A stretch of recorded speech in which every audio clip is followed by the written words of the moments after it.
Hi everyone. Good to see you. I'm recording this video just to give you a little introduction to the story um, that I'm going to ask you to start reading uh, for our next class. Um, we've been talking about these ideas of culture as individualist and collectivist. And one of the ways that I think it's most useful to look at those issues is to read this story that really deals with issues of cultural diversity and culture clash and cultural misunderstanding, all of these things that we've been talking about.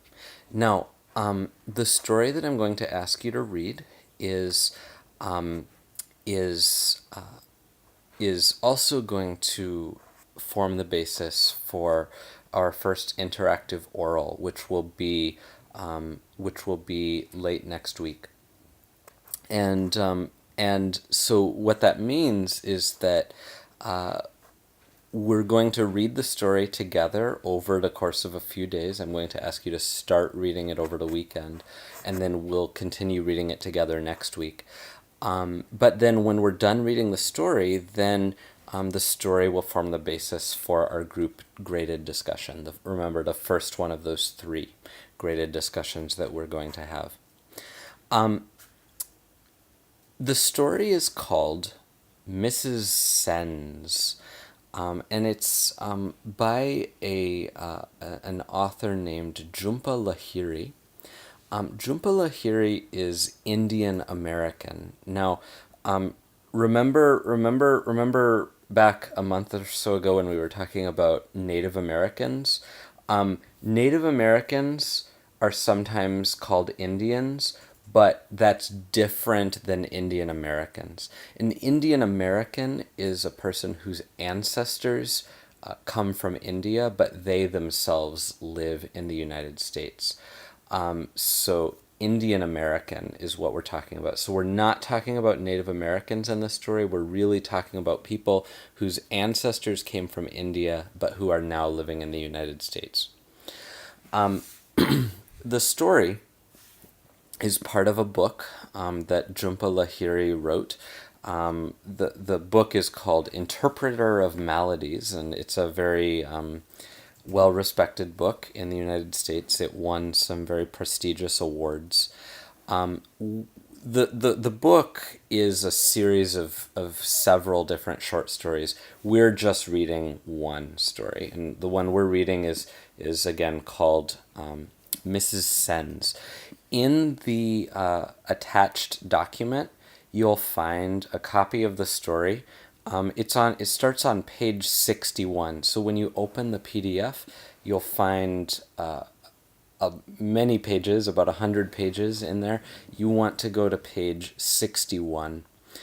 Just to give you a little bit of background as you start reading the story, the main character is named Elliot. Elliot is a white American, and Elliot is 11 years old. He lives with his mother, and he is going to Mrs. Sen's house because he needs a babysitter. So he needs somebody to take care of him while his mom is at work. Mrs. Sen is a woman from India who is currently living in the United States, and she and her husband are there, for the time of the story. As you start reading, I want you to pay a lot of attention to culture. So particularly when you start to get to know Mrs. Sen, see if you can figure out, is her culture more individualist or collectivist? Also think about Eliot and his culture. Does his culture seem to be more individualist or collectivist?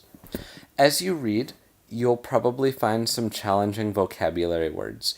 It's okay not to understand every word.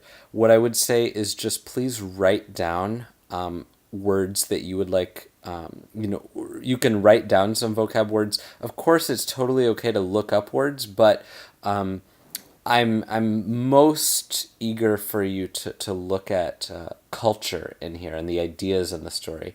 So vocab is not top priority. Obviously, if you need to look up a word to understand what's going on, by all means do that. But otherwise, I'll give you the opportunity on when I see you next week to ask about vocabulary words. So just maybe keep a list and maybe which pages you got them from. So I'm not asking you to read the whole story this weekend. Rather, I'd like you to please read. So it starts on page 61. I'd like you to read page 61, 62, and 63.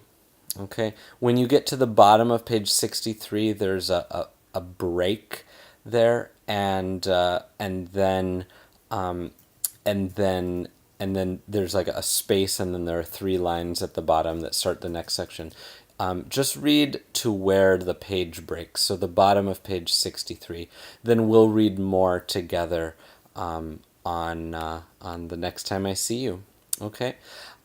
So thank you very much for your flexibility, and it's totally okay to email me with questions while I'm gone, and we will come back together, do some more practice discussions, and keep working on the story.